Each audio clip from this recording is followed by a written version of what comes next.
기도하겠습니다. 좋으신 아버지 하나님, 오늘도 저희들에게 이 아침의 시간을 허락하여 주시고, 또 주님의 말씀을 묵상하며 이 하루를 출발할 수 있게 하시니 감사합니다. 주님, 오늘도 우리에게 주신 말씀 붙들고 저희들이 마땅히 살아야 할 길, 하나님께서 기뻐하는 그 삶을 향해 나아갈 수 있도록 도와주시옵소서. 결단코 아버지 하나님, 이 때를 잘 분별하지 못해서 어리석은 선택을 하는 그런 어리석은 삶이 되지 않게 하여 주시고, 정말 지금의 하나님께서 우리에게 주신 말씀을 통해 어떠한 삶을 살아가야 하는지 그것을 마땅히 깨닫게 하여 주시고, 또 우리를 부르시고 이루고자 하시는 하나님 나라의 영광, 그 길을 향해 나아가는 우리 모두가 되게 하여 주옵소서. 이 시간 성령님 다시 한번 임하여 주시고, 그 성령님을 통해서 하늘의 진리와 하늘의 뜻을 분명히 깨닫고 살아가는 저희들이 되도록 지켜 주시옵소서. 우리 구주 예수 그리스도의 이름으로 기도드립니다. 아멘.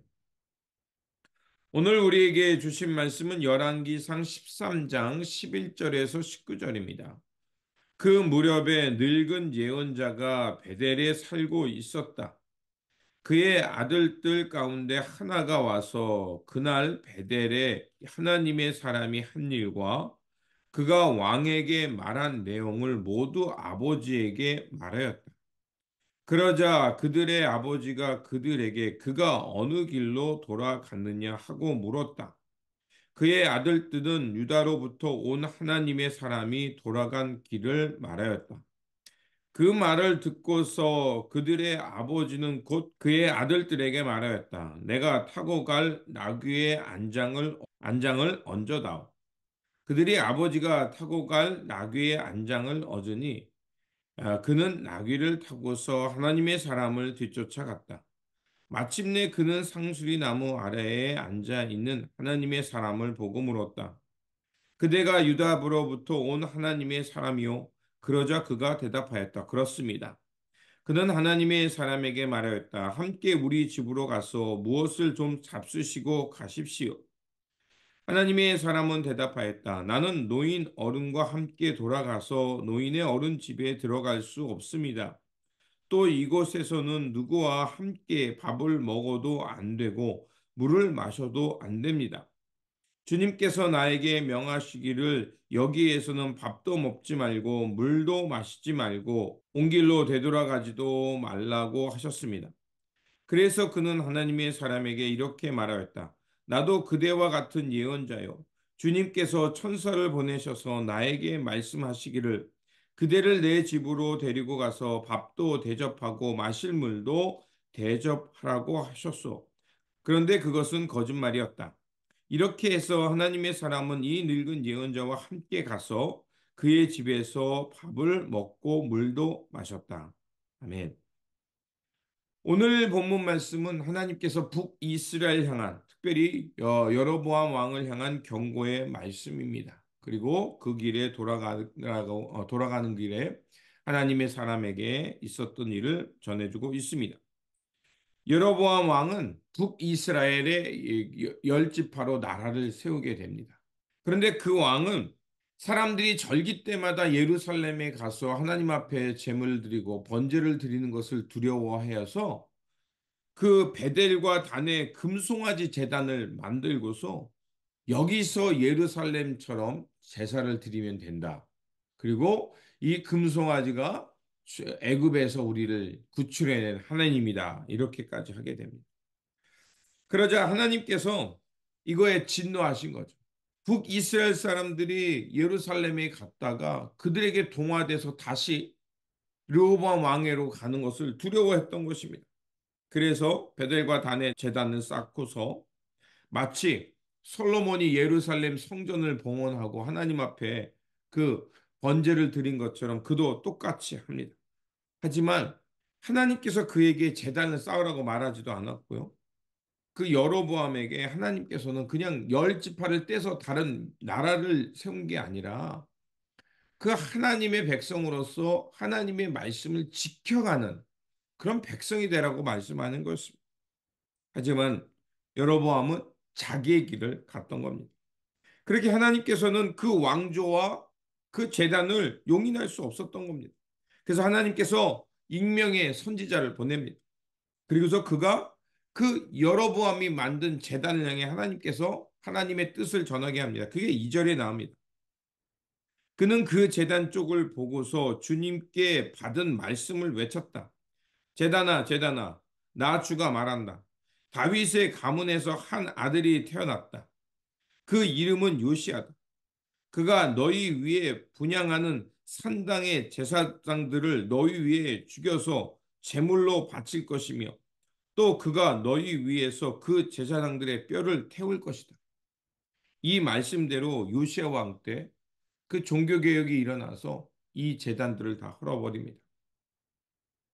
자, 아무리 그들이 그 좋은 의도, 하나님의 은총 속에서 새로운 나라를 이뤘다 할지라도 그들이 하나님의 뜻을 떠난다면 하나님은 그들을 향해 어떠한 심판의 말씀을 주시는지 오늘 본문이 우리에게 말하고 있습니다. 자, 이런 소리를 듣게 되자 여로보암 왕이 가만히 있을 수 없겠죠. 그 익명의 선지자를 잡으려고 손을 내뻗었다가 그 손이 굳어버리게 되는 일이 일어납니다. 그러자 여로보암 왕은 하나님의 사람에게 부탁하여서 자신의 굳은 손을 전과 같이 해달라고 부탁하고 또 하나님의 사람은 그에게 다시 한번 복을 내려서 이제 회복이 됩니다. 그 여로보암 왕은 하나님의 사람을 회의합니다. 네가 이렇게 저주를 베푼 걸 보니까 하나님의 뜻이 맞는 것 같다. 그러니 너도 우리 곁에 있어서 다시 한번 우리가 하는 이 일들 또 재단을 축복해 달라고 회유합니다. 하지만 하나님의 사람은 단호히 거절하고 다른 길, 이제 고향으로 돌아가게 됩니다. 그리고 그 돌아가는 길에 늙은 선지자라는 사람을 만나게 됩니다. 이 늙은 선지자라는 것은 나이가 많다는 뜻도 되겠지만 그도 하나님의 예언을 받들고 하나님의 뜻을 전하는 선지자였다는 거예요. 그런데 늙었다는 표현을 굳이 썼다는 건 무엇을 말할까요? 하나님의 뜻이 더 이상 그에게 드러나지 않았다는 겁니다. 자, 그 베델에서 있었던 그 소식을 이 예언자의 아들들이 듣고서 아버지에게 그 사건을 얘기합니다. 자, 이 소식을 듣게 되죠. 늙은 예언자, 즉 하나님의 뜻을 잘 깨닫지 못하는 예언자가 그를 환대하려고 그를 초청합니다. 그러자 하나님의 말씀이 그에게 임했죠. 너는 이 땅에서 밥도 먹지 말고 물도 마시지 말고 그 왔던 길로 가지도 말고 다른 길로 가라고 했죠. 그것은 여러 가지 의미가 있겠지만 하나님의 명령이 그에게 있었고요. 그가 빨리 돌아가서 생명을 지키라는 뜻이 있었을 겁니다. 그러자 이 늙은 예언자는 이렇게 말합니다. 나도 예언자인데 당신이 올 거라는 것을 천사가 말을 해줬다. 그래서 당신을 환대하라고 했다. 지금 어떤 이야기를 하고 있습니까? 지금 하나님께서 분명히 이 하나님의 사람에게 하나님의 뜻을 분명히 전했습니다. 그도 알고 있었고요. 또 늙은 예언자를 만났을 때 그에게 똑같이 그렇게 얘기했습니다. 그런데 속아 넘어가는 것을 볼 수가 있습니다. 그 하나님의 사람이 늙은 예언자가 하는 말을 그냥 덥석 물고서 그냥 가게 됩니다. 결국 어떻게 되냐? 그 집에서 쉬었다가 감을 통해서 길가에서 결국 도상에서 죽게 됩니다. 이 사건을 통해 하나님께서 우리에게 말하는 것은 무엇일까요? 물론 여러 가지 일들이 있었고 여러 가지 안타까움이 있었지만 이 슬픔의 사건 또 하나님의 사람이 하나님 그 베델의 제단을 향해서 하나님의 뜻을 전하다가 거짓 선지자 예언자를 통해서 죽게 되는 이 사건을 통해서 말하는 것은 하나님의 명령이 있을 때 그것을 얼마나 신중하게 여기고 전적으로 따르는가가 중요하다는 것입니다. 오늘 우리가 사는 시대는 수많은 소식과 정보가 넘치는 시대입니다. 자고 일어나면 수많은 사건들이 홍수처럼 우리에게 밀려옵니다. 또 우리가 받아들이기 어렵고 이해할 수 없는 수많은 사건들이 우리 가운데 일어납니다. 그 소식을 따라가기도 숨이 벅찰 때가 너무나도 많습니다. 또한 어떻습니까? 그 수많은 정보 속에 해로운 거짓의 소식도 우리에게 있습니다. 심지어는 종교를 가장한 이단이나 또 잘못된 정보를 통해서 기독교를 훼손하고 하나님의 이름에 그리스도인이라는 것에 먹칠을 하는 경우도 너무나도 많습니다. 오늘 본문 속에 나타나는 것처럼 여로보암이 왜 하나님의 뜻 안에 열 지파를 통해서 북이스라엘 나라를 세웠음에도 불구하고 이 어리석음의 길을 갔는지, 그리고 이름은 알 수 없지만 하나님의 사람으로 그렇게 하나님의 명령을 받아서 베델에서 놀라운 일을 행했음에도 불구하고 왜 그는 돌아가는 길에 이름도 알 수 없는 늙은 선지자의 소리 그 끌림에 가서 죽임을 당하게 됐는지 우리에게 말하는 바가 큽니다. 참으로 수많은 정보와 거짓 속에서 우리를 시험하고 유혹하는 것이 많은 시대입니다. 그렇게 우리가 잘 분별해야 되고 하나님의 말씀을 어떻게 받아들여야 하는지 우리의 마음의 중심이 참으로 중요합니다. 말씀을 묵상하고 말씀을 적용한다 그래서 문자 그대로 적용해서 사람들을 오도하는 사람들이 얼마나 많습니까? 말씀을 묵상하면서 우리가 새벽을 깨우며 기도하는 것은 그 하나님이 주신 말씀을 가지고 우리의 이 땅의 삶 속에서 하나님의 나라를 우리가 어떻게 이루어야 할까? 어떤 신학자는 이렇게 말합니다. 우리가 하나님의 말씀을 묵상하고 이것을 적용하는 것. 우리는 이제 이렇게 말할 수 있죠. 이제 하나님의 말씀을 공부한다. 이게 무슨 뜻이냐? 하늘의 깊은 뜻을 이 삶에 어떻게 펼쳐내는가? 이게 바로 하나님에 대한 공부다라고 말을 합니다. 하나님께서 이 시대를 향해 어떤 말씀을 하고 있을까? 오늘 본문 말씀을 통해 우리로 하여금 어떤 삶을 살라고 하나님께서 분별력을 주시면서 하시는 말씀이 무엇일까요? 다시 한번 오늘 본문 통해 우리가 깨달음 받도록 하나님의 말씀을 어떻게 적용할 것인가? 하나님의 말씀에 우리가 어떻게 순종하면서 거짓이 다가올 때 그 시험을 어떻게 분별해 내면서 하나님의 뜻을 향해 살아갈 것인가? 잘 깨닫고 그 길을 가야 한다는 것입니다. 예수님께서 성령에 충만하셔서 광야로 가셨습니다. 왜 성령님은 예수님을 광야로 이끄셨을까요? 사람은요, 무엇인가 됐다, 또 이 정도면 됐겠지 했다고 하지만 얼마나 쉽게 그 마음이 무너지고 얼마나 마음이 쉽게 변합니까?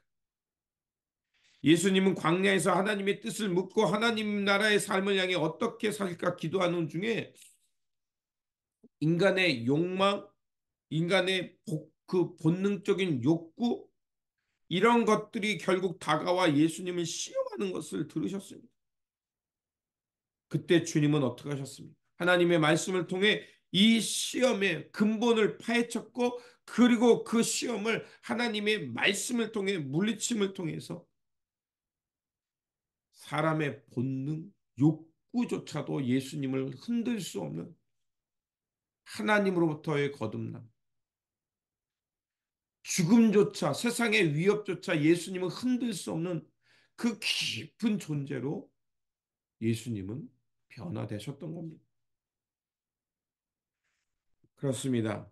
다시 한번 우리가 하나님의 귀한 말씀과 오늘도 살아서 역사하시는 성령님을 통해서 그 시험을 만날 때 그 시험의 본질을 꿰뚫어 보고 하나님의 말씀을 통해서 그것들을 어떻게 물리쳐야 되는지를 깨달아서 하나님의 선한 역사를 향해 순종하며 믿음으로 승리해야 될 거야 할 것입니다. 그러므로 오늘도 이 아침을 깨운 것처럼 우리의 영혼을 깨워서 날마다 성령님의 도우심 속에서 하나님의 말씀을 잘 깨달아서 거짓의 소리를 잘 분별해내고 우리 속에 나타나는 욕망, 탐욕의 시험들을 다 이겨내고 예수 그리스도의 말씀 중심 하나님의 나라의 거룩한 뜻을 따라 살아가는 저와 여러분들이 되시기를 주님의 이름으로 축원드립니다. 기도하겠습니다. 진리의 하나님, 세상엔 베델의 늙은 선지자와 같이 우리를 넘어뜨리고 시험하는 자들이 많습니다. 그럼에도 우리는 어리석어서 그 거짓의 소리를 잘 분별하지 못할 때가 많습니다. 주님, 오늘 말씀을 통해서 우리를 깨우쳐 주신 것처럼 성령님의 도우심 속에서 하나님의 뜻을 잘 분별하고 지혜롭게 살아가도록 지켜주시옵소서. 그래서 오늘도 하나님의 사람으로서 우리가 가야 할 길을 마땅히 알고 그 길을 용기 있게 걸어가며 믿음으로 승리할 수 있는 지혜의 사람, 하나님의 사람으로 깨어 살게 하여 주옵소서. 우리 구주 예수 그리스도의 이름으로 기도드립니다. 아멘.